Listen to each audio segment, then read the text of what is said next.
Muy bien, estamos, sí, perfecto. Pues bien, bienvenidos y muchas gracias por participar. Eh, Como cada año en esta fecha realizamos un seminario deportivo, pero bueno, como todos saben, debido a esta situación sanitaria, es que no ha sido posible.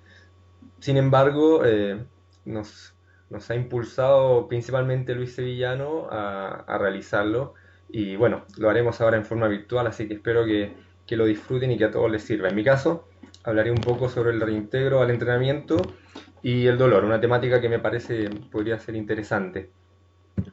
Antes que todo, me presento para quienes no me conozcan. Pues llevo una estrecha relación en el deporte, soy atleta hace muchos años, eh, y he ligado esta vida ahora en forma paralela con trabajando como fisioterapeuta deportivo. En, en términos de los objetivos de esta presentación, lo que esperamos es poder plantear estos conocimientos, ideas, evidencia científica, conocimiento práctico, poder aplicarlos para perfeccionar los entrenamientos en SEAM y del deporte en general, que sean aplicables, para poder trabajar transdisciplinarmente, que nos parece que es la forma, aplicando todos estos conocimientos. Bien, yendo ya de lleno al tema, en términos de reintegro deportivo, las variables que siempre se mencionan y que se conocen, y que cada uno de estos componentes son muy importantes y aquí radica gran parte del éxito de un reintegro deportivo como tal, eh, se deben considerar y reconsiderar, continuamente estudiarse y hacer un seguimiento de esta misma forma, mantener el balance sobre todo de ellos. En el caso, por ejemplo, de la frecuencia, se debe tener muy claro, para respetar la recuperación fisiológica, que es lo que estemos esperando y buscando. En el caso de la densidad de la carga, también es importantísima. A veces incluso una recuperación de densidad de pausa incompleta nos va a estimular una vía metabólica u otra. Lo mismo a nivel bioquímico y hormonal. Entonces, no da lo mismo el tipo de recuperación o pausa que utilicemos. En términos de intensidad, eh, se puede evaluar día a día dependiendo también del estado actual de la persona. Su intensidad va a variar con respecto a su fatiga. Esa va a ser nuestro componente mayor. El volumen siempre se espera que sea creciente conforme va avanzando nuestro trabajo y rehabilitación, pero tiene que ser adaptable hasta estar lo más cercano al estado previo a la lesión, el estado normal del deportista. En el términos del ejercicio, que cada vez debe ser lo más similar al deporte que realiza el deportista, a su gesto técnico, etcétera, sobre todo para recuperar engramas motores, todos estos movimientos coordinativos que están supeditados a centros superiores, ¿ya? En términos neurológicos, y que nos van a hacer evitar lesiones y mejorar el rendimiento en distintos aspectos. En términos de la metodología, que también es muy importante, eh, sobre todo para mejorar la correcta ejecución, a menos que nos interese desafiar con fatiga, en algún caso en particular, el orden va a ser muy importante, o sea, partir desde un sistema más complejo a uno menos complejo en términos de el ejercicio que estemos realizando, ¿vale? Por otro lado, bueno, los avances científicos y el apoyo nos va a ayudar muchísimo, pero cada uno de los aspectos mencionados anteriormente, eh, si progresamos en ellos, nos van a estar diciendo que estamos mejorando y progresando la lesión. Bien, o sea, más que hacer cosas extraordinarias, como dice la frase, habría que buscar hacer las cosas ordinarias que hacemos extraordinariamente bien. Sería un poco el camino. Eh, Como mencionaba, el apoyo científico, las evaluaciones fisiológicas, funcionales, eh, el impacto de la carga al entrenamiento, nos va a aportar mucha información, sobre todo en términos objetivos. Esta escala que represento acá de fuerza-potencia, también la vamos a revisar bastante ahora porque nos representa mucho en términos de cómo podemos trabajar, ¿ya? Si bien las evaluaciones son muy importantes, hay que recordar que la clínica del paciente, del deportista, es lo que más va a importarnos. Las sensaciones pues, pueden estar adaptadas día a día y considerar que estas evaluaciones y progresiones crónicas son una suma de ello. El día a día nos va dando las condiciones del deportista. Por otro lado, ya veíamos que la potencia se junta en un punto clave respecto del aumento de carga. La velocidad de ejecución de cada repetición nos va a dar distintos componentes de la fuerza, como componentes importantes de fuerza máxima, potencia, hipertrofia, resistencia. Entonces, eh, es muy importante porque va a depender del tipo de deportista que tengamos. En atletismo principalmente se utiliza la potencia, la mayoría de las ejecuciones se hacen en el menor tiempo posible, por lo tanto va a ser un componente primordial. Por otro lado, no es que no se logre ganar fuerza con otras velocidades, pero es la más cercana y es la que más nos acerca a tener grandes niveles de potencia. Que en deporte, hoy en día la mayoría, no es exclusivo, pero la mayoría son de potencia, ¿verdad? Ahora, ¿por qué tanto énfasis en la potencia y en la velocidad? Porque ya hay estudios eh, que nos evidencian en términos importantes que, por ejemplo, este estudio británico, que un movimiento a mayor velocidad nos permite ganar mayor input sináptico y por tanto fuerza, lo que literalmente se traduce en potencia, menor tiempo de ejecución. O sea, lo que se pensaba hasta hace un tiempo, sobre todo en términos de que la sincronización de la unidad motora era lo más importante, hoy en día se desmitifica un poco y se deja al costado para dar paso a que la fuerza y la potencia se da por la velocidad, ¿ya? Entonces, en este caso, nos refuerza un poco este pensamiento que tenemos, ¿verdad? Ahora, si lo vemos, sobre todo el entrenamiento de cómo nos ayuda a evitar lesiones, eh, otro estudio aquí nos dice que el entrenamiento de fuerza reduce las lesiones deportivas hasta en 2/3 y que las lesiones por sobreuso incluso en la mitad. Eh, es un factor muy relevante. Si nos vamos en adultos mayores, por ejemplo, los estudios demuestran que además va asociado a una menor comorbilidad, disminución de patologías, pero bueno, ese es un tema para otro seminario probablemente, pero que nos va reforzando un poco esta idea. Entonces, reforzando un poco lo que venimos diciendo, entrenar es producir una fatiga controlada para estimular adaptaciones biopsicosociales, un componente no aislado, en función de una actividad motriz específica. O sea, de alguna forma, el deportista es un enfermo controlado. El deportista de elite, sobre todo, generamos niveles altos de fatiga, niveles de incluso de analíticas que están más relacionados con una persona con alguna patología. Entonces, durante el reintegro también jugamos con estos parámetros, también los involucramos dentro del proceso. Asimismo, podemos decir que uniendo todas estas partes, el efecto acumulativo genera cambios que se van sucediendo en el organismo como resultado de una carga y se mantienen a diferente escala hasta que se ejecuta el siguiente. No todos llevan el mismo ritmo y por eso tenemos que poner atención en cómo se comportan los 6 parámetros que veíamos anteriormente. No todos generan la misma adaptación a la misma velocidad, en el tiempo me refiero, y por tanto es importante. Bien. Eh, pues bien, tenemos que una alteración controlada, una heterostasis buscada, con una correcta recuperación, genera una buena adaptación, lo que nos mejora potencialmente el rendimiento. Eh, Todo esto en una perfecta, lo más perfecta comunicación con el entrenador, un pilar fundamental y gran tema también para comentarlo respecto a los entrenadores.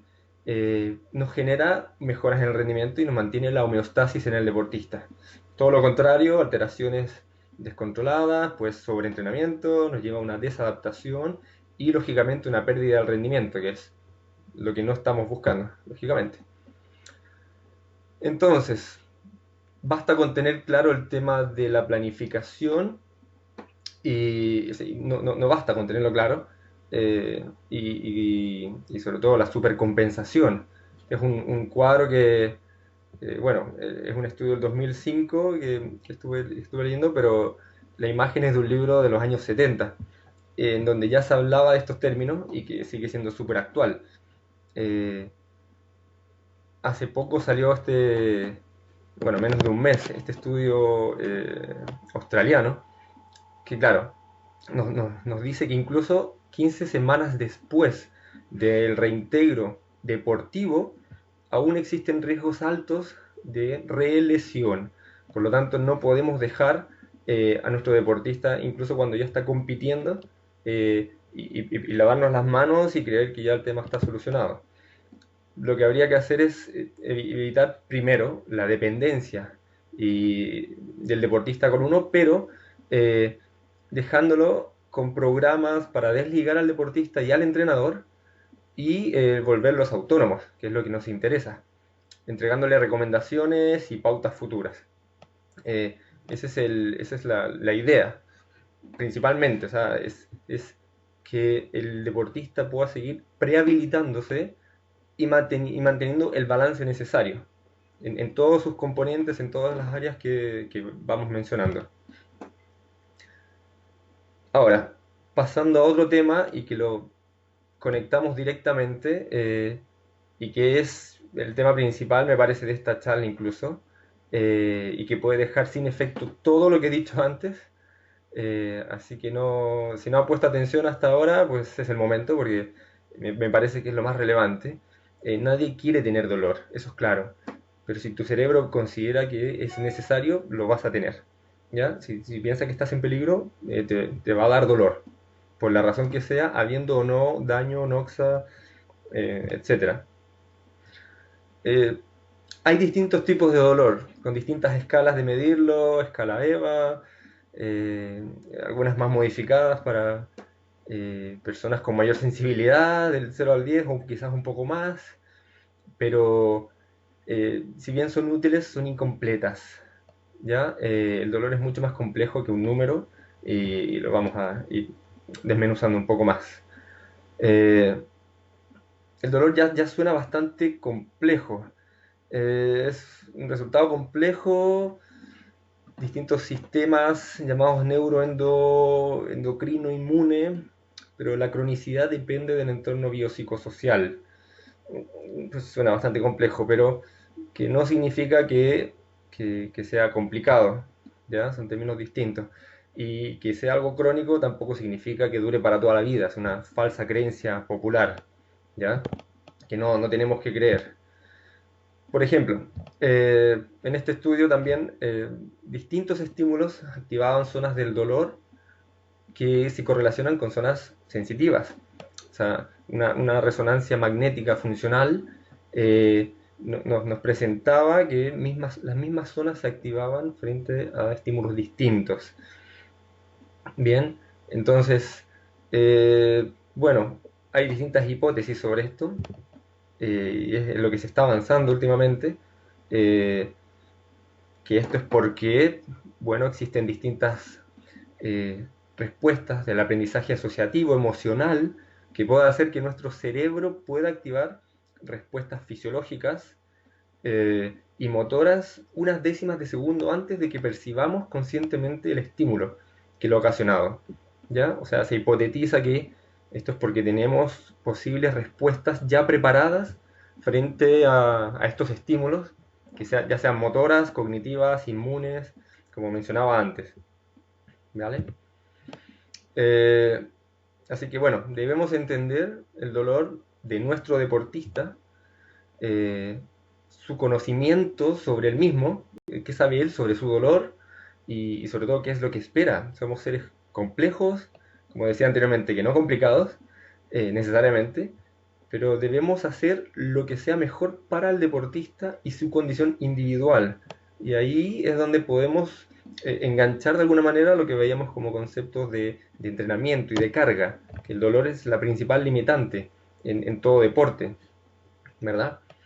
Por lo tanto, como objetivos de dolor, saber siempre que puede ser más importante recuperar la funcionalidad que el dolor inmediatamente. Que si lo conversamos bien, pasando el tiempo, el deportista entenderá que el dolor va a disminuir y podremos erradicarlo finalmente.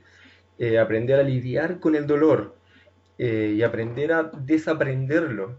El dolor se aprende, el dolor es un conocimiento, ¿ya? Eso es lo que hemos ido aprendiendo últimamente. Eh, Todos sentimos, pero no sentimos de la misma forma. Y sobre todo no todos valoramos de la misma forma las sensaciones dolorosas. Entonces, desde ese punto de vista es fundamental. Es principalmente entender que el dolor es una experiencia que se aprende y que se puede desaprender, por lo tanto, ¿vale? O por lo menos valorarlo de la mejor forma posible. Entonces, como decía, el dolor es una experiencia compleja, ¿sí? Que emerge de personas tras la interacción de elementos que no pueden explicarse a partir de dichos aislados, como tejido en malas, o sea, de que el tejido tenga algún daño, de que la postura es incorrecta, falso, de que hay rigidez, no, de que hay acortamientos, tan popularmente dichos, pues no, bloqueos articulares, mala calidad técnica de ejecución. Hay un montón de etiquetas que son mucho más falsas que verdaderas y que condicionan a nuestro deportista a creer que va a tener dolor o creer que este dolor tiene algún sentido y la mayoría de las veces no es así. Por tanto, podemos ayudar en el dolor aprendiendo habilidades nuevas, como fisioterapeutas, rehabilitadores, incluso entrenadores, con tratamientos activos, previa educación y reconceptualización para que perduren en el tiempo. Y esto porque somos seres bioplásticos, con capacidad de adaptarnos al entorno y contexto cambiante, conocidos como la alostasis. Ahora, en palabras simples, lo fundamental es, si puedo dar un mensaje, además de los otros cuadritos y la parte de fuerza, es que debemos escuchar a nuestro deportista. Eso es lo fundamental, lo primero. Tener un buen razonamiento clínico, hacernos cuestionamientos, dudar de lo que hacemos y no solo pensar en la zona que presenta dolor. Porque, insisto, puede haber dolor sin haber daño. Puede haber dolor en una zona en donde la imagen no dice nada, en donde en resonancia no aparece nada. Y no significa que lo estés inventando. No sé si soy claro. Pero esa es la metodología que me parece, y en clínica me ha dado mejores resultados, sobre todo para nuestros deportistas. Así que, bueno, muchas gracias por participar, por haber llegado hasta aquí, si es que llegaron. Y bueno, cualquier duda me pueden escribir al correo, si hay alguna consulta o aclarar algún tema o parte del material que hemos visto, para poder compartirlo. Por mi parte, ningún problema y para estar en contacto. Finalmente lo que queremos es que todo deportista vuelva a su ambiente natural lo antes posible. Así que muchas gracias y nos vemos pronto. Hasta luego.